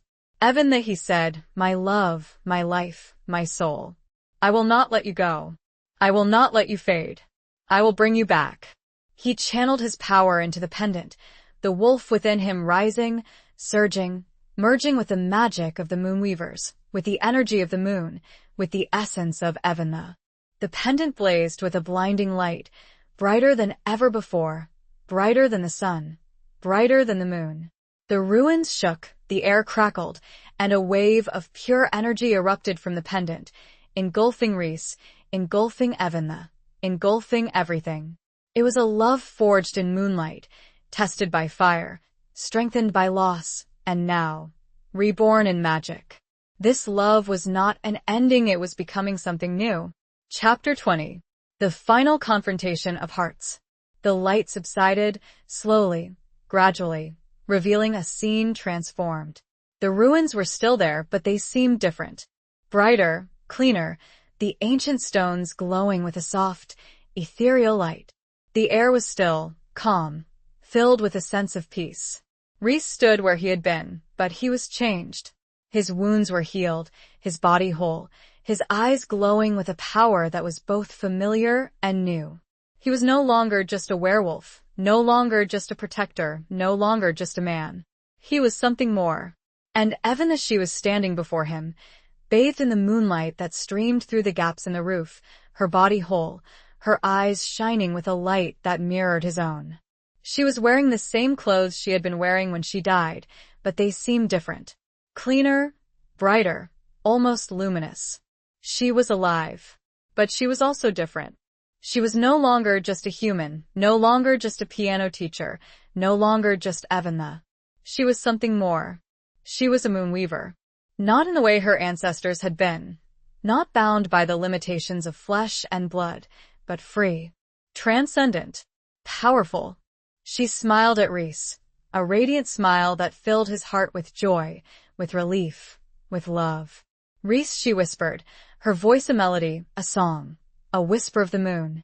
He reached out to her, his hand trembling, and she took it, her fingers intertwining with his, her touch sending a jolt of energy through him. Evan, he whispered back, his voice choked with emotion. You're alive? She finished for him, a hint of amusement in her eyes. Yes. And no. She looked at him, her gaze filled with a love that was both familiar and new.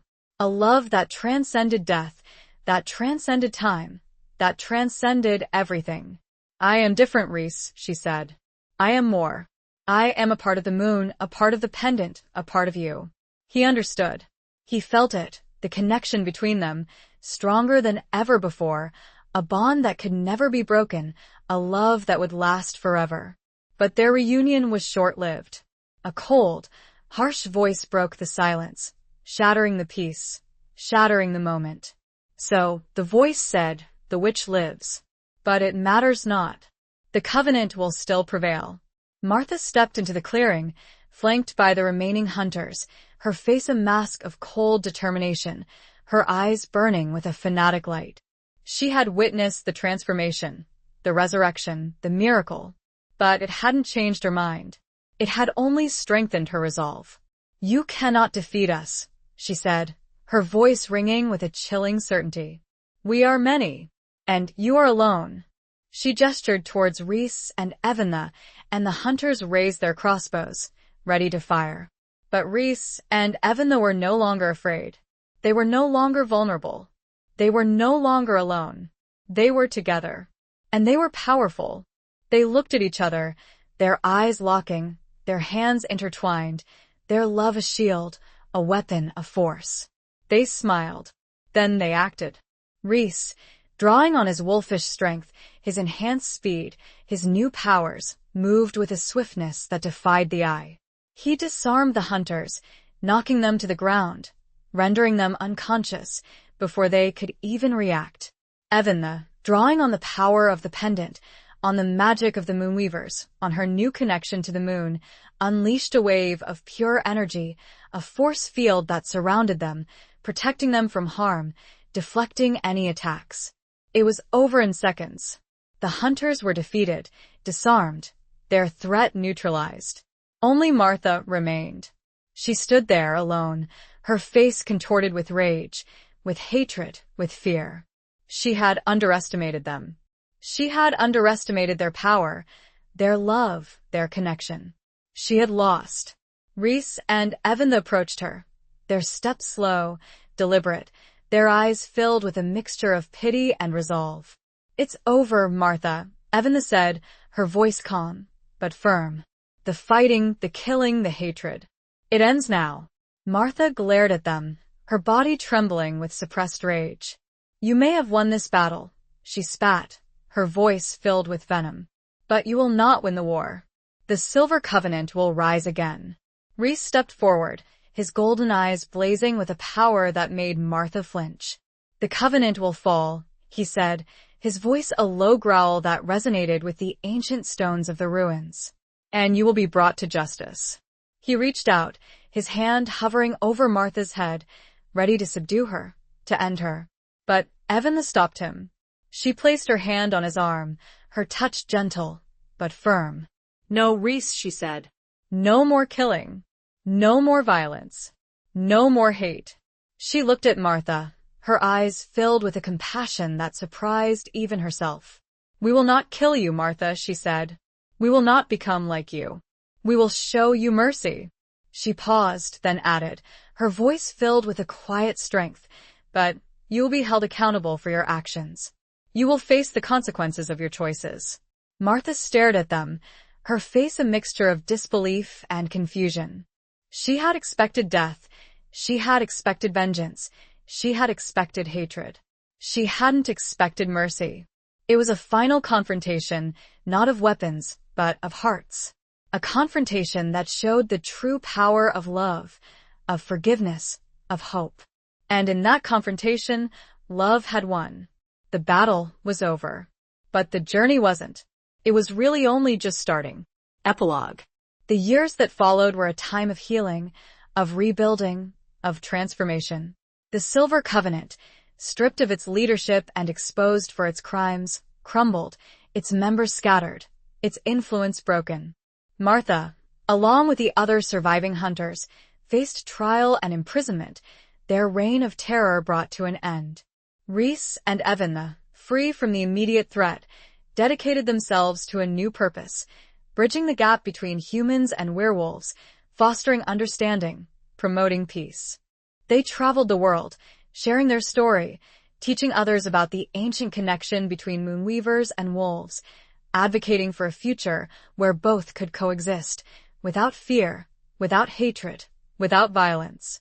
Evan, now fully embracing her moonweaver powers, became a beacon of hope, a symbol of change.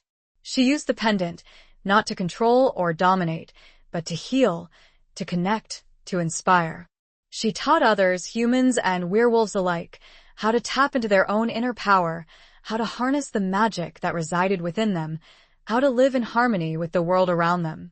Rhys, forever bound to Evan by love and destiny, remained by her side, his strength, his wisdom, his wolfish instincts, a constant source of support and guidance. He embraced his dual nature, the human and the wolf, finding a balance between the two, becoming a leader, a protector, a bridge between two worlds. They returned often to the ruins, the place where their love had been tested, where their lives had been changed, where their destiny had been forged. They rebuilt the sanctuary, restoring it to its former glory, transforming it into a place of learning, of healing, of hope. The blue moon, once a symbol of danger and fear, became a symbol of transformation and love. It shone down on them, on the ruins, on the world, a reminder of the ancient pact, of the enduring bond, of the power of forgiveness. One night, many years later, as they stood together beneath the blue moon, their hands intertwined, their hearts filled with a love that had endured the test of time, Evan turned to Rhys, her eyes shining with a light that mirrored the moon above. "We did it, Rhys," she said, her voice a soft whisper that echoed through the stillness. "We changed the world." He smiled, his golden eyes reflecting the moonlight, his love for her as strong and unwavering as the day they had met. "We did it together," he said, his voice a low rumble that resonated with the ancient stones of the ruins. And as they stood there, beneath the blue moon, surrounded by the whispering echoes of the past, surrounded by the hopeful promise of the future, they knew that their journey was far from over. It was, in fact, just beginning. Their love, forged in moonlight, tempered by fire, strengthened by loss, would continue to shine, a beacon of hope, a testament to the enduring power of connection, a symbol of a world where humans and werewolves, magic and reality, could coexist in peace. The final confrontation of hearts, the final acceptance and union, had created a new beginning. And it was beautiful. The end.